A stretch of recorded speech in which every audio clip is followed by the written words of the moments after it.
रक्षा मंत्री राजनाथ सिंह ने ब्रिटेन दौरे पर कहा कि चीन के भारत के प्रति रवैये में बदलाव आया है। उन्होंने कहा कि यह बदलाव भारत के रणनीतिक शक्ति के रूप में उभरने के कारण हुआ है। सिंह ने कहा कि चीन सरकार नियंत्रित ग्लोबल टाइम्स में प्रकाशित हाल के लेख में भारत की विकास गाथा और इसकी बढ़ती वैश्विक हैसियत की सराहना की गई है। उन्होंने कहा कि यह लेख भारत के बारे में चीन के बदलते रवैये की पुष्टि करता है।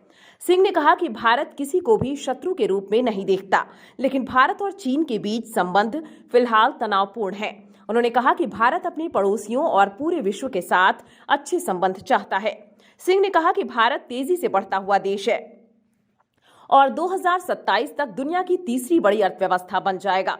उन्होंने कहा कि भारत साल 2075 तक दुनिया की सबसे बड़ी अर्थव्यवस्था वाला देश बन जाएगा।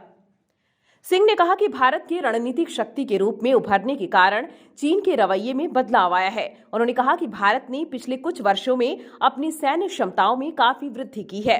इसके अलावा भारत ने अपने आर्थिक और विदेश नीति में भी महत्वपूर्ण बदलाव किए हैं। इन सभी कारकों ने चीन को भारत के बढ़ते प्रभाव को लेकर चिंतित किया है।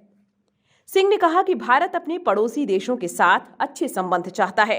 उन्होंने कहा कि भारत अपने पड़ोसियों के साथ शांति और सहयोग के लिए प्रतिबद्ध है। सिंह ने कहा कि भारत सभी देशों के साथ बातचीत और सहयोग के माध्यम से अपने विवादों को सुलझाना चाहता है। सिंह ने कहा कि भारत तेजी से बढ़ता हुआ देश है और 2027 तक दुनिया की तीसरी बड़ी अर्थव्यवस्था बन जाएगा। उन्होंने कहा कि भारत साल 2075 तक दुनिया की सबसे बड़ी अर्थव्यवस्था वाला देश बन जाएगा। सिंह ने कहा कि भारत की बढ़ती आर्थिक शक्ति दुनिया में शांति और स्थिरता के लिए महत्वपूर्ण होगी।